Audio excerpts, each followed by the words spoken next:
아침을 시작하는 슬기로운 방법. 오늘 내게 이로운 뉴스. 노영희의 출발 새 아침 슬기로운 인터뷰. 박근혜 전 대통령이 4.15 총선을 앞두고 옥중 메시지를 냈습니다. 거대 야당을 중심으로 태극기를 들었던 모두가 하나로 힘을 합쳐달라, 이런 얘기인데요. 이 메시지가 주는 의미가 무엇일지, 득이 될지 실이 될지 상당히 어제 논란이 있었습니다. 전 자유한국당 비상대책위원장이었던 김병준 위원장 연결해서 자세한 말씀 나눠보겠습니다. 위원장님 나와 계십니까? 예, 안녕하십니까? 네, 안녕하세요. 한동안 침묵을 계속 지키고 있던 박근혜 전 대통령이 결국 메시지를 자필로 써서 냈는데 내용 보셨습니까? 몇 번을 읽었습니다. 어떤 총평을 좀 한번 해주시죠. 전체적으로 우리 국가가 어려움에 대해서도 이야기를 하셨고, 또 그다음에 야권 분열에 대해서 걱정도 하셨고, 여러 가지를 이야기를 하셨는데, 어떤 분들은 이 메시지를 굉장히 적극적으로 통합을 향한 그 메시지를 던진 대단히 적극적인 메시지로 해석을 하는데, 저는 조금 다릅니다. 좀 소극적으로 해석을 합니다. 어떻게 해요? 소극적인 해석이라는 것이 전체적으로 보면은, 예를 들어서 미래통합당을 보고 이렇게 해라 저렇게 해라 이런 이야기는 없지 않습니까? 주로 요청 사항이 누구를 향하고 있는가 하면 태극기를 드신 분들, 그리고 그 행간에 최근에 박근혜 대통령의 이름을 앞세워서 이렇게 정당을 만들고 하시는 분들을 향한 메시지가 강하게 들어있어요. 그 이야기는 뭔가 하면, 이 나를 정치에 끌어들이지 마라, 더 이상. 그 얘기입니까? 그리고 나를 끌어들여서 야권이 더 분열되는 일은 하지 말아도 좋으면 좋겠다. 이 이야기가 들어있지, 적극적인 정치를, 옥중 정치를 한다든가 이런 해석은 맞지 않는 것 같고요.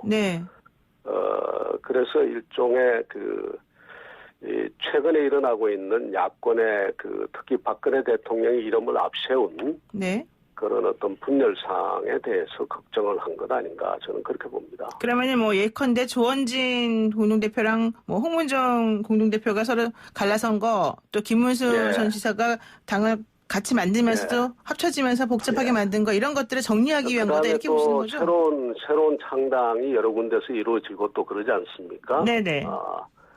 그런 부분에 대해서 왜 나를 지금 끌어들이느냐? 정치에 끌어들여서 그것도 지금 이게 지금 공론 분열이 우려되는 이런 상황에 야권 분열이 더 일어나도록 하느냐? 지금 야권이 그렇게 마음에 들지 않지만 거대 야당이라고 하는 것이 무기력하고 여러 가지 마음에 안 드는 부분이 여러분들도 있겠지만, 나를 앞세워서 이렇게 분열 구조로 가는 것은 안 했으면 좋겠다라는 이야기가 저는 그 속에도, 그래서 제가 지금 소극적으로 저는 해석한다는 이야기입니다. 네, 그렇군요.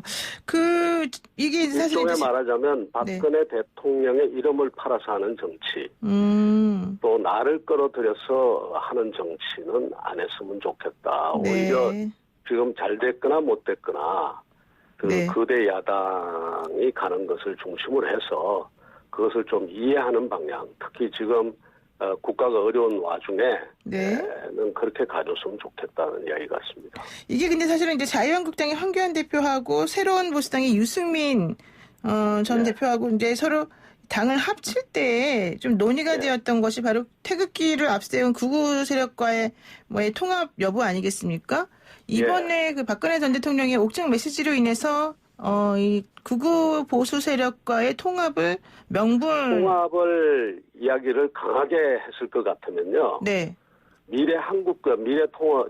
통합당에 대해서도 무슨 주문을 했을 겁니다. 그런데 쭉 읽어보시면 미래통합당이 이 사람들을 잘 이렇게 다 합쳐서 우리가 가자는 이야기는 별로 없습니다. 오히려 태극기 부대, 그다음 태극기를 드신 분들, 이런 분들의 우국 충정을 이해하시면서 여러분들이 거대 야당을 중심으로 해서 가달라 이렇게 하지 통합당에 대해서 주문은 그렇게 없거든요. 그렇군요. 네. 그런데 이제 박 전 대통령의 메시지가 발표된 직후에요. 이 자유공화당에서는요. 통합당 공천을 중단하라 이렇게 요구하던데 그러면 우리랑 같이 합쳐가지고 판을 다시 짜자 이런 요구입니까? 이제 그게 지금 그 시점이 아주 그 미묘한 시점인데. 네. 지금 사실은 공천심사가 다 끝났고 이제 발표가 남았지 않습니까? 네네. 그런 시점이라서 실질적으로 그 어떤 자리를 서로 나눈다든가 하기는 참 쉽지 않은 지금 시점이거든요. 그러니까 이 문제를 공관위가 어떻게 처리를 할지 모르겠습니다만 제가 입을 댈 일도 아니고. 네. 그렇지만 하여튼 우리가 그 뜻이나 아니면 앞으로 이제 그런 걸 잘 봐야 되겠습니다만 하여튼 제 해석은 그렇습니다. 네.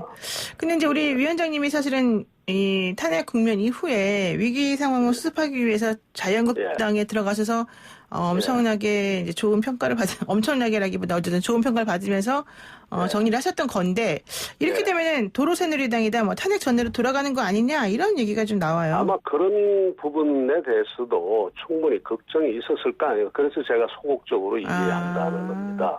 그러셨군요. 말하자면 완전한 미래 통합당에 대해서도 아주 강력하게 그 통합을 요청하거나 그런 거가 아니라. 네. 나를 앞세워서 또 내 이름을 자꾸 앞세워서 하는 정치. 네. 그 정치는 안 했으면 좋겠다. 나를 더 이상 옥중에 있는 사람을 그렇게 정치에 자꾸 끌어들이지 않았으면 좋겠다. 나도 충분히 이 국가에 대한 걱정은 하고 있다. 뭐 이런 메시지라고 봅니다. 네, 너무 적극적으로 해석하지 말아달라. 저는 그렇게 부탁드리고 싶습니다. 네, 알겠습니다. 그럼 이제 미래통합당 공천 문제 좀 짚겠습니다. 홍준표 전 대표가 컷오프되는 거 아니냐 이 얘기 계속 나오는데요. 사실 양산 의뢰 나간다고 했을 때 김영호 공관위원장이 절반의 승리다 이러면서 조금 좋아하는 것 같았거든요. 근데 왜 갑작스럽게 추가 공모를 하기도 하고 이러나요? 제가 이제 그 구체적인 것은 뭐 제가 잘 모르고 또 그다음에 이 문제만 생각하면 저도 참 입이 닥칩니다. 답답하기도 하고요. 지금 공관이나 홍준표 전 대표나 양쪽 다 지금 상처를 입고 있거든요. 네. 선거를 앞둔 시점에서. 네. 그러면서 한편으로 보면은 또 이제 홍준표 대표에 대한 동정 여론도 좀 생기는 것 같고. 네. 또 이 공관위의 그 원칙론에 대해서 또 그것을 강조하는 분들도 있을 것 같고 자꾸 이렇게 분열이 되는데. 네. 어쨌든 이 부분이 정말 서로에게 더 이상 상처를 주지 않는 방향으로 해결이 됐으면 좋겠는데 오늘이라도 정말 진지하게 네. 서로 마주 앉아서 서로 이야기를 좀 해봤으면 좋겠습니다. 양쪽이. 그렇군요. 예, 무슨 방법이 있겠죠. 네. 있을 것 같은데. 그런데 네. 지금 그 공천의 윤곽을 보게 되면 예를 들면 윤상현 의원, 민경욱 의원, 김순례 의원, 차명진 전 의원 네. 이런 분들을 공천해서 배제를 전부 다 한 것은 친박계를 조금 털어내기 위한 거다. 이렇게 보기도 해요? 꼭 그렇게 보겠습니까? 저는 이쪽 계보를 보고서 한 것 같지는 않고요. 그동안의 여러 가지 이제 실적이라든가 또 발언들이라든가 이런 걸 보고 한 것 아닌가. 네. 그리고 일종의 과거에 했던 일들 이런 걸 다 보고 했지. 김영호 위원장을 중심으로 한 공관위원들이 어떤 특정 계보에 대해서 그렇게 칼을 휘두르고 그런 건 아닌 것 같습니다. 네, 그렇군요. 자, 이제 광진을 얘기 잠깐 해보겠습니다. 오세훈 시장이 광진을에 지금 나가기로 해서 열심히 네. 뛰고 계시는데 여기에 나가라고 한 사람이 김병준 위원장이다 이런 얘기가 있어요. 맞아요? 예, 제가 좀 권고를 했습니다. 네. 네. 그런데 이제 고민정 전 청와대 대변인하고 이제 열심히 뛰어서 잘 해보려고 네. 한 찰나에 네. 하필이면 경비원들에게 120만 원 제공한 혐의로 지금 선관위 고발이 됐습니다. 이거 어떻게 보세요? 예.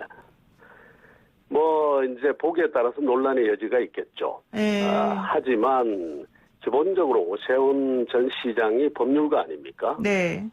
그래서 충분히 선거법에 대해서도 충분히 이제 숙지를 하고 있는 분이고. 네. 그런 분이 말하자면 선거법 위반이라는 사실을 스스로 느끼면서 그렇게 했겠느냐 저는 그렇게 생각지 않고요. 네. 여러 가지 따져가면서 자기 상규라고 생각하니까 아마 그렇게 했지 않았냐. 논란의 여지는 있겠지만 네. 제 해석은 그렇습니다. 충분히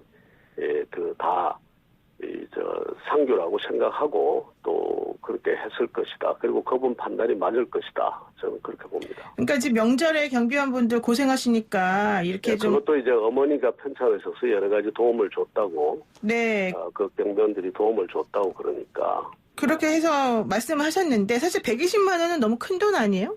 상규라고 그게 따지기에는. 이제 뭐 한 목에 몇 사람에게 몇 번에 나눠서 어떻게 줬는지를 제가 모르기 때문에 그것을 뭐 거기에 대해서 이렇다 저렇다 제가 단언해서 이야기할 수는 없겠습니다. 그렇군요. 네, 어쨌든 공간이가 다만 이분이 이제 법률가라는 사실, 네. 그 부분을 저는 중시를 합니다. 아, 그러니까는 법에 위반되지는 않게 했을 것이다 이렇게 보시는군요. 좋습니다. 조만간 이번 공천의 뇌관이 이제 TK 지역 공천 결과가 발표될 예정인데 뭐 TK는 뭐 깃발만 꽂으면 당선된다 이렇게 보는 시각이 많지 않습니까? 어떻게 공천 결과가 나올까요?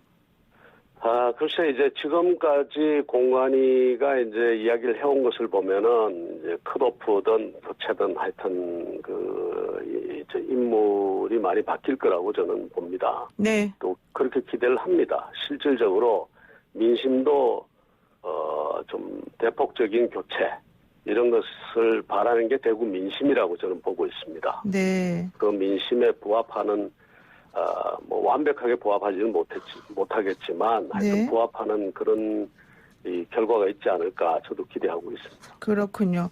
그리고 이제 그 선거구 확정이 사실은 이제 있었는데요. 여기서 세종이 조금 특이합니다. 왜냐하면 이해찬 전 대표가 사실은 세종에서 표를 가졌던 곳인데 이번에 김 위원장님이 여기 공천이 확정되셨잖아요. 여기는 이제 험지도 아니고 아예 사지다 뭐 이렇게 얘기가 되고 있는 곳인데. 지금 제가 보니까요. 저는 지금 세종 그 북쪽 그러니까 을구 쪽을 지금 보고 있는데. 네, 세종이 좀 나눴죠. 예.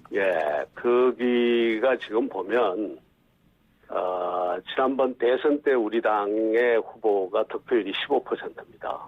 네. 그리고 지방선거 때는 18%, 72대 18 이랬습니다. 네. 그러니까 얼마나 어려운지 이게 왜 사진지를 아마 금방 아실 것 같습니다. 그쪽 제가 나가는 지역이 그렇거든요. 네. 그래서 그러나 이제 저 같은 경우는 세종시 그러니까 행정수도 이전부터 시작해서 그 도시를 만들자고 이제 주장한 사람이고 또 그 도시를 만들면서 제가 이제 그 꿈이 있었습니다. 네. 그래서 그런 꿈을 전달할 수만 있다면. 지금 보니까 세종이 원래 가졌던 그 꿈들이 다 사라지고 없어요.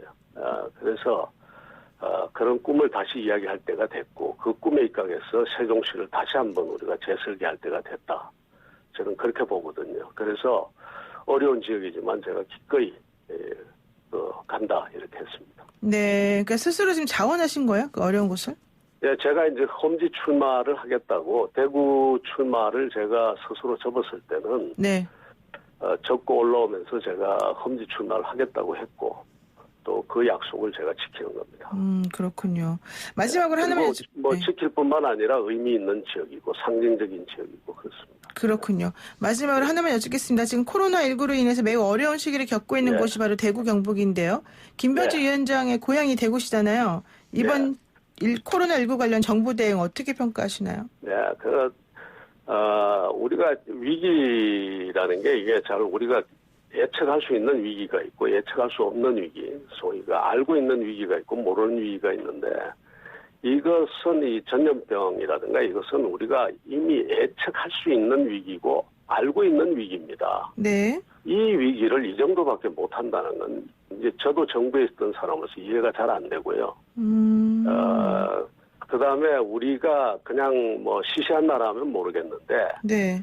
의료진이나 방역 체계가 세계에서 가장 앞선 나라 중에 하나입니다. 그리고 민간 부분에 그 의료 이 전염병과 관련된 협력도 굉장히 잘 돼 있거든요. 어디 가도 손 세척제 우리 구경할 수 있지 않습니까? 네. 그 정도로 이 정도로 잘 된 국가에서 이렇게 90개가 아니라 거의 100개에 가까운 국가가 한국인의 입국을 갖다 거절할 정도로 된다는 것은 이렇게 국격을 추락시키는 것은 이건 저는 상상을 못하겠습니다. 왜 이렇게까지 갔는지 뭐 구체적인 것 하나하나는 따지지 않겠습니다만 초기에 너무 낙관적인 생각을 하고 안이하게 대응하고 한 데서 나온 것 아닌가 봅니다.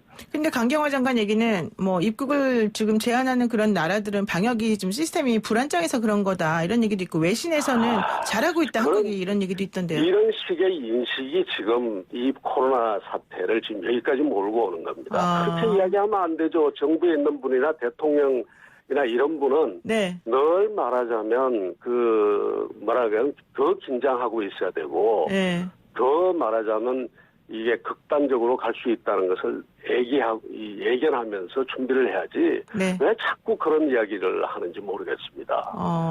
남의 나라가 뭐 어떻게 대응하고 왜 남의 나라의 방역 체계가 허술한 걸 꼭 외교부 장관이 그렇게 지적하고 이야기를 해야 됩니까? 우리가 잘하면 되지. 네, 그렇군요. 참 답답한 강요들입니다.